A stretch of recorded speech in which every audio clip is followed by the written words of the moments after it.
Welcome to GenX Journeys, everybody. I'm Paul Strassner. Um, Before we get started, I always say one thing that I'm grateful for today.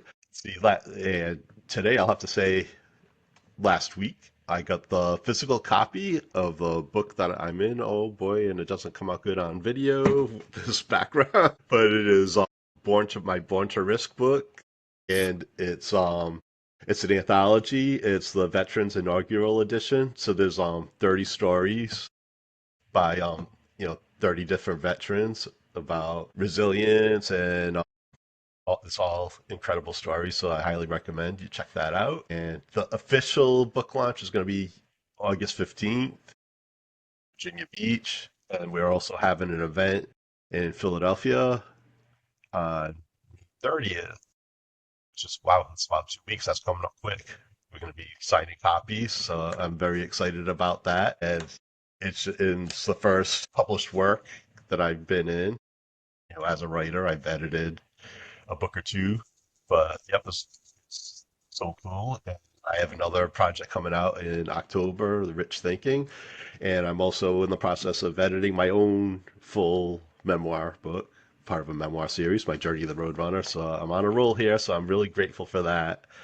And yeah, and it's an honor to be, co-author on this portrait form. So that's great. And that brings us to today's guest. Today's guest is Keith Cole, Marine Corps combat veteran. He's an author and someone whose story spans service, survival, responsibility, burnout, and recovery.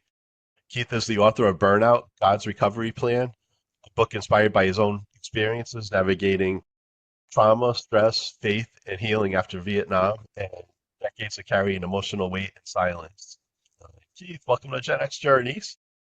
Well, thank you, Paul. I just really appreciate being on with you. And as you began, you said you'd like to start with something to be thankful for. Yep. And I'm very thankful for you and your program. So thank you very much. Thank you. Yep. Thank you for jumping on that. Yeah, usually that's how I always start my episodes by guests, and I ask what you're grateful for. So typical Marine, you're like prepared, and I should also, I don't know if it's gonna show up, but I have your book here. So oh, it's almost coming out. Oh, there we Yeah, go. there it goes. I'm showing it. If you'll not audio, I just did up. Yeah. So I guess like we can start with the beginning of your story, like who you were before the Marines. Well, we'll get started with that with you before you're the Marines, and then your experience. Yeah, sure. I grew up in a very small town. I'm surrounded now by buildings that had more people than my hometown did. But the as a kid, my goal was I was going to be a Methodist minister. And actually, I used to play preacher, and I would preach to my imaginary congregation that would sit on the stairways that led to our upstairs in our house. And sometimes, Paul, I'd have to call some of those guys out for talking during the No. sermon, right? And so I have to settle them down. But I played Cowboys and Indians too, but that was my number one fun game. And until as a senior in high school, and my dad died. My dad was a railroader, been a railroader from the time he was 17 years old until when he died, he was 52 from a stroke. And that is a very strong man. And so it couldn't have been his fault that he died. And I turned all that anger I had and I blamed God. Hmm. And then I became quite a rebellious kid from then on, preacher to a rebel, I guess. And I decided I'd join the Marine Corps. And of course, at that time was Vietnam was going on. But my attitude at that time was, war, good, bring it on, I'm ready. And uh, pretty stupid as a kid, but that's the way I acted. And I got in the Marine Corps. I became a machine gunner. When they said I was going to be a machine gunner, they said, Cole, you're going to make you a machine gunner because you're smarter than these other guys. Oh boy, this Marine Corps is That, in trouble. And so course, I went to Vietnam right away, and after additional, advanced infantry training, then machine gun school, and then went into Vietnam. Was there, I guess, about 6 months before I got shot. So we had plenty of battles going up to that, but I was fortunate enough not to get hit, and then I did, and so then I was on a hospital ship for a while, then came back in, got hit again, was in a field hospital for a little bit, and then went back and got wounded again for the third time. Wow. And that time they sent me home. I was in a Navy hospital for several months. At first, what? I don't remember the name of it. Okay, because I was stationed on the Mercy. There was the Mercy and the Comfort when I was in. I don't know if they were around when you were in. And then Um, I ended up I was stationed normally when I wasn't in war. I was stationed at Oakland Naval Hospital, so I worked at a naval hospital as well. So oh, I wow. don't know if you Yeah. happen to be at any of those.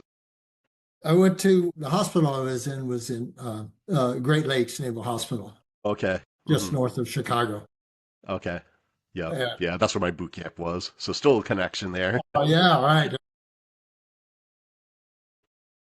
I don't know if they do boot camp there anymore. I know the hospital's gone. Huh. Yeah, I think the boot camp's still there. Yeah. They closed there was one in San Diego and one in Orlando, but they kept the one in Great Lakes, of course, with the nasty wintry Yeah, conditions and yeah, stuff. That one they keep, but yeah. yeah, right.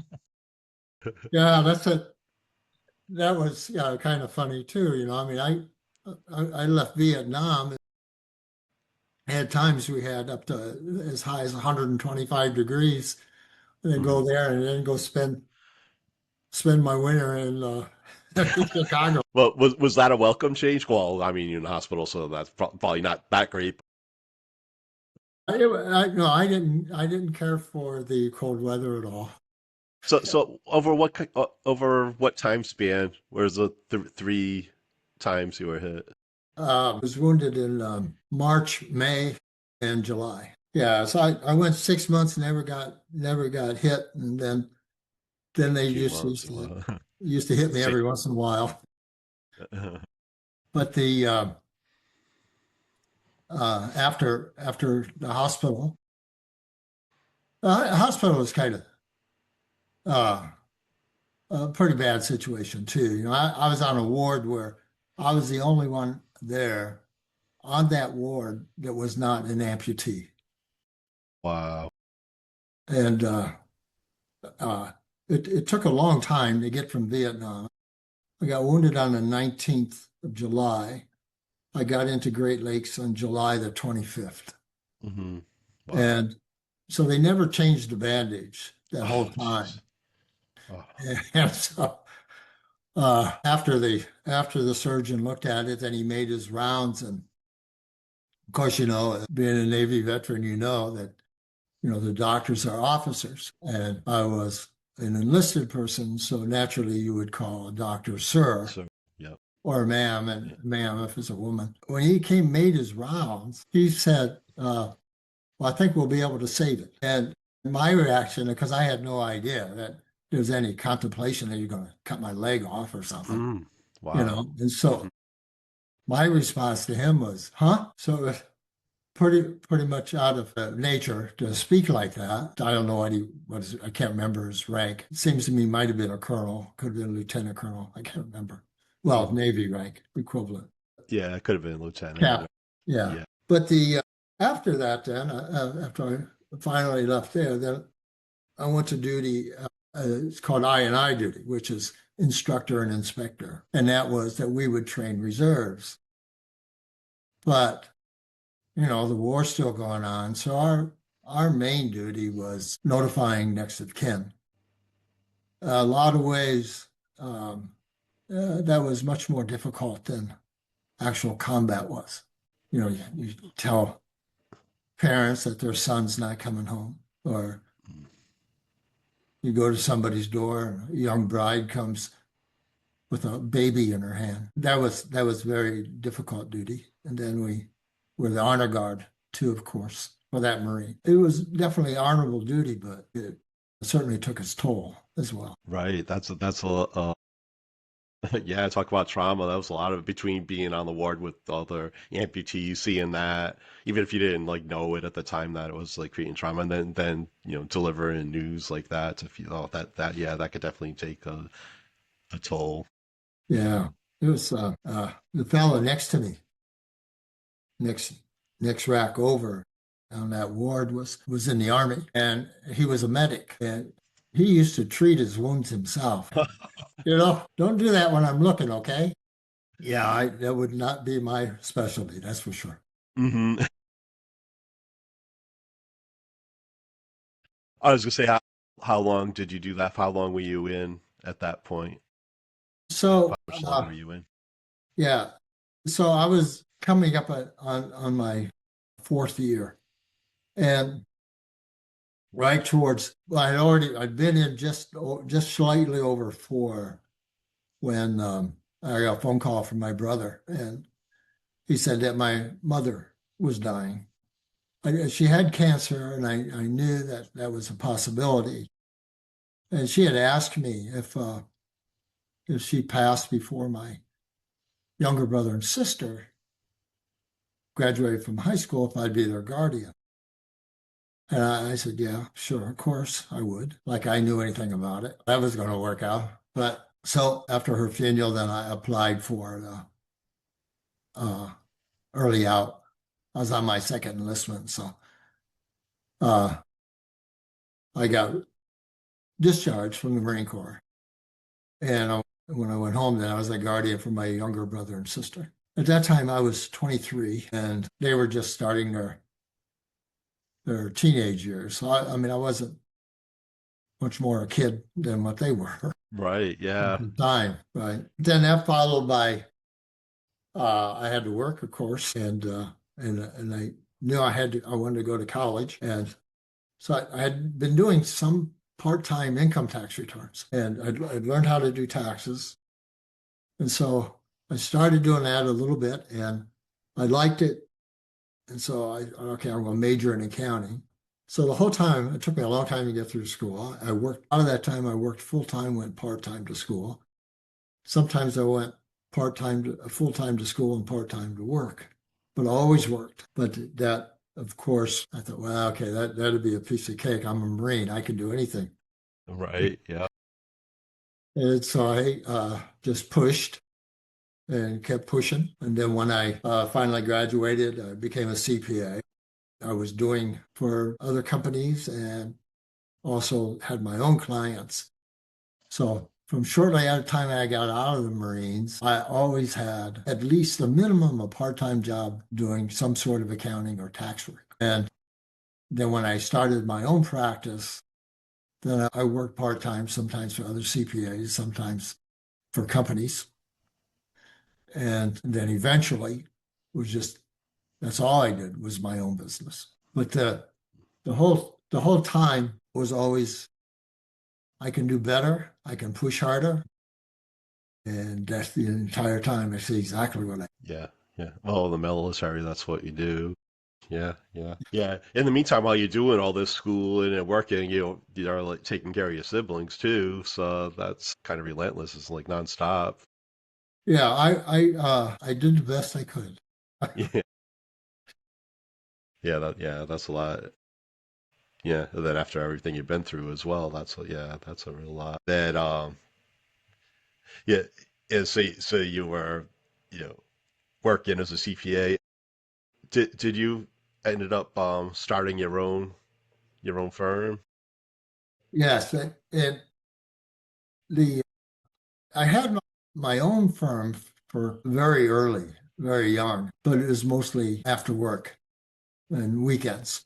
Okay, yep, And so it was always had my own clients as long as I can remember. right. And then and then yeah, so I guess we could get into like yeah, a big part of your story is when you burnt out, you realize that you couldn't keep carrying that alone anymore. Do you want to talk about that?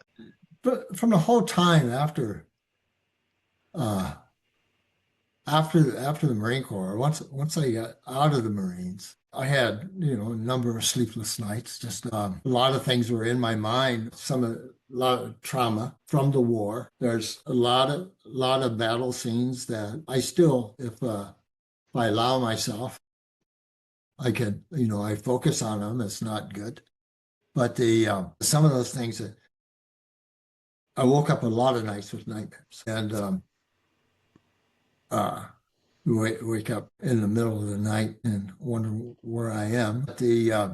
Those were pretty difficult types of things to go through. The started drinking quite a bit.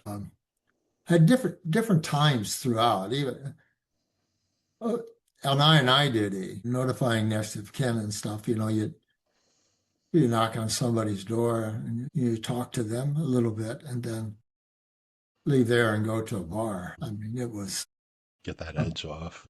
tremendous stressful. But then after that, even you didn't have to knock on any door, you just went to the bar. And then later on, I mean, there was times that I might have the drinking under control.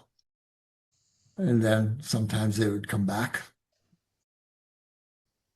Uh, One particular night, as everybody else had gone home, I was in the office alone, and it was pretty late, getting around 10 or 11, I guess, at night. I'm not sure exactly. And I reached down and for my bottle, which I kept in my bottom left-hand desk drawer. And I took the lid off the scotch bottle and I started to reach for the glass. I don't want the glass. I just drank from the bottle. And usually, that to have, a big drink of scotch, it would, you have a certain feeling that would go with that. And it just didn't happen. And so I grabbed the bottle again and I started, but then I stopped. And I remember I slammed the bottle down. I said, I can't do this anymore. I don't think I said it quite that calmly, but I slammed it down and I asked God to help me and forgive me. I'd spent a lot of my days of sleepless nights, just tremendous amount of stress, messed up a lot of relationships along the way. And the whole time, for the most time, strong on the outside and successful. I had a very good business. But in the inside, it was a turmoil going on, always headaches, something. And so that particular night, I spent quite a bit more time just with my face on the floor, praying, crying, and asking God to straighten me out. And so shortly after that, I started just writing. I started not writing a book. I was writing to myself, trying to figure out what in the world happened. How did I get from this kid who wanted to be a preacher to where I was at that moment? So as I started writing out some of these things that are in the book, I remember I wasn't the only one in Vietnam. I wasn't there by myself, there are a lot of other people who went through the same thing or worse than I did. And as I was on that line of thought, thinking in that way, you don't even have to be in combat. You don't even have to be a veteran. There's so many things in this world today that builds up the stress and the trauma inside. There's so many things with whether we do it to ourselves or interaction with other people, wherever it's coming from. And so when I was writing the book, I put a chapter in there about men of the Bible that had burnout. They didn't call it burnout. Boy, they sure had the symptoms. I put a chapter in there also women with the burnout. And my wife said, "Oh, women can have burnout too." I said, "Oh yeah, yeah, certainly can. And not just men and women, but kids as well. It's like, and I look back on, on my time in Vietnam and that particular combat. I grew up watching TV shows of World War II, and I'm in Vietnam, and I said, okay, I don't like being shot at, but boy, nobody's bombing us. You know, they don't have MiGs coming in dropping bombs on us, and because we control the air, but totally different war. And I thought, well, I'm glad I'm not in that. And then as time went on, well, I'm glad I'm not in Afghanistan or Iraq someplace going door to door. Yeah. You Yeah. know, I saw every war on every side, on the opposite sides of Vietnam. It seemed worse than mine, but it's not even a war. You don't have to be in a war. Just things that happen during the day, office, your work, your job, whatever it might be. Yeah. Around here, driving on the Beltway. That's true. Holy smokes.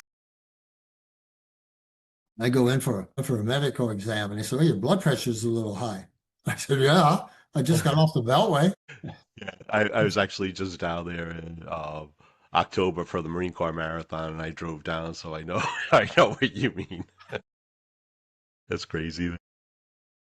Yeah, and not only that, these days also, yeah, there's all that, and with the media that people consume, it's relentless with all the nasty news. Oh my gosh. So, uh, my wife and I, we set a policy in that we're going to stay positive, and we're going to be positive by thinking positive thoughts, reading positive books, and associating with positive people. That pretty much has brought us to the fact that we don't watch the news very often. Once in a while, we get a clip in the morning when we go to the gym for workout. But to sit down and watch the evening news, that's gone. Yeah, We don't do that anymore. yeah, But there's so many things that in our lives today that create that stress. And so that's what, when I was started writing the book, I thought I can share this as something that's going to help people, I believe, because it certainly helped me. And so if it helped me, I'm sure it'll help someone else. yeah. And one of the things that I really love about this is that it's not just something that you just like consume and then forget about it. You actually get even have a workbook attached with it too, and at the back of the book, and it actually gives readers actions to perform to actually, put this into practice, which which will help. And yeah, I love all the steps that you did. Oh, there's one thing I wanted to go back on you when you were praying when you were having that last bottle there. Was that the first time that you turned back to God, or were you praying before that, like in Vietnam or anything? When did you find God again? When I was in Vietnam, we made two beach landings, and so from the ship, instead of taking an Amtrak or any type of water vehicle, we went by helicopter. And so we went by helicopter, and I'm a machine gunner. I carried a machine gun with a few hundred extra rounds wrapped around me, flak jacket, helmet, cartridge belt, backpack, pistol, etc., etc. And I'm a little skinny kid, Hmm. and all of a sudden it looks like I grew another me. Right, exactly. We probably way more than you. And so we get there, and our helicopters don't want to land on these type of invasions. Right. Yeah. They want you to get out, and they want to get back to the boat, right, to the Hmm. ship. So, and they're there and they say, get out, and you say, you want me to jump where? So we did that on two different occasions. Neither one did we have any enemy fire as we went ashore. But later on, especially on the second landing, we go into the country deeper. We're setting up a parameter. We're going to is getting is towards dusk, and so it's getting is getting late. And so we set up the perimeter, we start to dig in.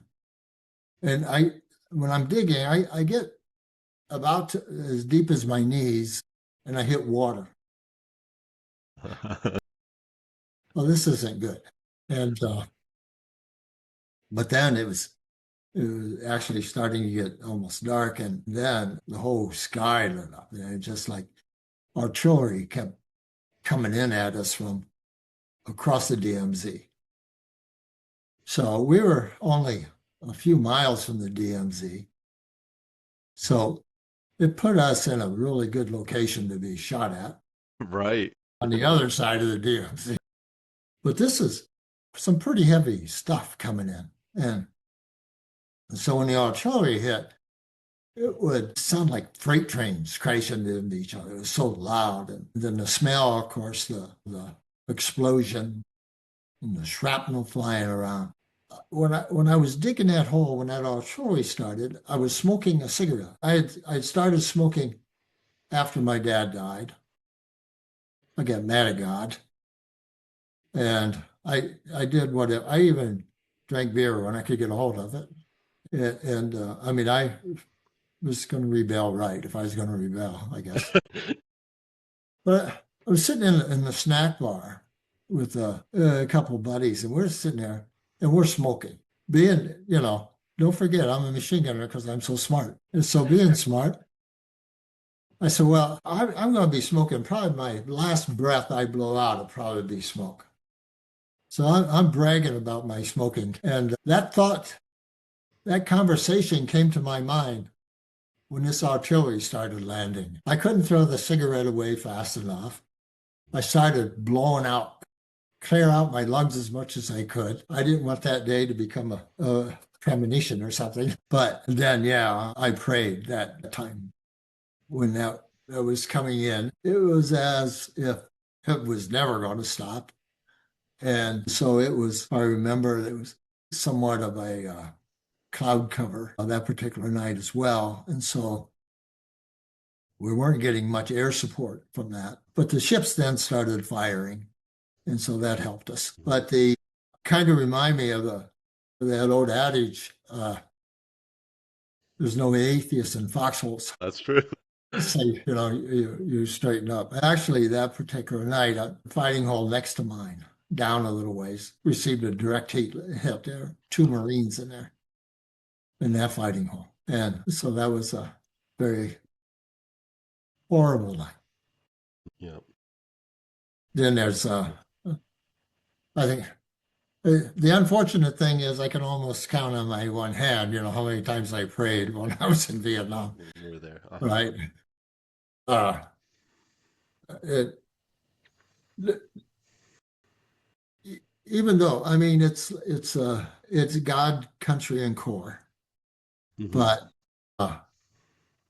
it's pretty much Marine Corps in your mind when you're in a situation, and then also it just stays with you, pretty much for the rest of your life. Is that I'm a United States Marine, a member of the greatest fighting force on the face of the earth, and that's what they told me, and that's what I believed, and still believe. Yeah. Mhm. Right? I mean, it's ingrained, Yeah. and uh, history books help with that. Yes. So yeah, one thing I noticed with your book too is that the characters are fictionalized, but it seems like it's your story though, right? What made you decide to? Is it all stuff that happened? To you? Is it like your story? You just changed the names?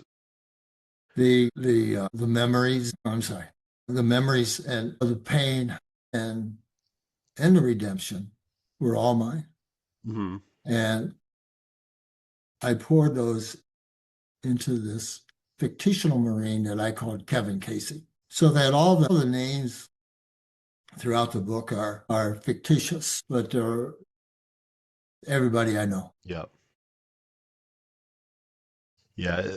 I love how you did that. It tells you a story, and then we get to the action plan. Oh, and that's actually one of the things that I love. acronyms. So you have a praiser, and it gives people steps to do each day.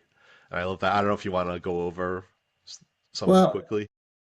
yeah, I just the whole thing with a praiser, um it's everything is scripture based. So there's 8 different steps, and each one then is grounded in a Bible verse. So it's all grounded in scripture. And those 8 different steps you go through every day for 1 week. And then on the second week, all the verses change. You do go through the same steps all the time, but you do it for 12 weeks. And each each week, there's new verses. I've lost count. I'm not sure of how many times I've been through that. But it's like I learn something every time I go through it, a different time.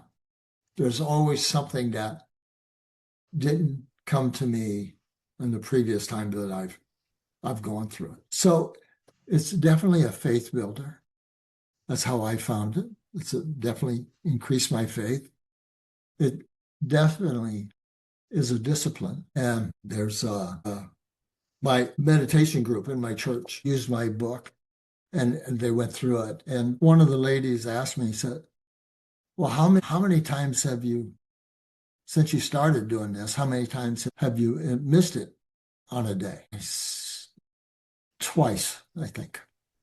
But the thing of it is, it sets a discipline. And so I'm an accountant, so I'm a record keeper. And Oh, that's so, true. I didn't even put two and two together there. Yeah, that makes yeah. sense. Yeah. So I have a check mark Yeah. for each Hmm. day. Like, Yeah. and so if I don't do it, that leaves a blank. That would bother me all day. It's so true. It's definitely a faith builder, and it keeps me disciplined. It keeps me grounded in scripture, and it has helped my spiritual growth. I don't have nightmares. Each one of the steps, I mean, like the first one you mentioned, is action. And so I plan my day every day, what I'm going to do for the day, but I plan that with prayer. I, I talk to God about what's in store for the day. And whereas I would have 30 things normally that I'm going to put on my to-do list, and and especially in younger years, I mean, all-nighter, no problem. Over time, that slowed down. But so the very last step in that is rest, and not meant just for the Sabbath, but of course that is too, to take the day off for God and be in God's presence. But it's also is that make the days a work day a reasonable work day, Hmm. and do as much within a certain number of hours that you can do, and knowing when you're done with that, you've done all you can do. Yeah. But also, what I include in my rest is also I block out various times throughout the day that I'm going to stop and just take a break and get my mind off work, what I'm doing. And sometimes I might just take a short walk or something. But my wife and I, we get up at 3:30 in the morning. We pray, read, meditate, plan our day. And then we go to the club, the fitness club, and we work out for a couple hours. My wife's younger than I am. She goes to work and I come home. But it does set up a discipline. And it's not, I joke about the checklist, but it's not really about the checklist. It's about practicing the presence of God when you're going through the list. And I mean, it's like prayer. Prayer is a two-way street, you know. It's talking to God, but it's also listening to God Yep. at the Hmm. same time. Yeah. And and one way to grow in anything is consistency, and having this list. Yeah, having this list will, help you be consistent as well.